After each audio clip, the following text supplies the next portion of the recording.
Hey everyone, welcome back to Food Prep Inc. Today we're going to be preparing this Lily's Toaster Grills cheeseburger, and unlike the name suggests, it does not just go in the toaster. So first, get yourself a paper towel. We're going to open this up, put it on our paper towel, and then we're going to have to microwave this for 30 seconds first.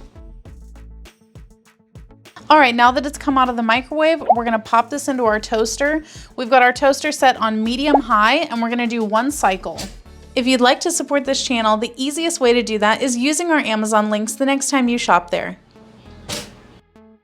All right, now that that's done, we're gonna take it out. It is nice and toasty. Let's cut it open and see what we've got. There is our cheeseburger sandwich. If you guys want to know how this tastes, definitely check out our other channel, 5 Minute Eats, where we're going to give this a full review and let you know if we'll buy it again. But in the meantime, don't forget to hit that subscribe button, and we'll catch you next time. Bye. All right, guys, that's the video. If you like what we're doing here, definitely check out our other channel, 5 Minute Eats, and don't forget to give us a like and subscribe.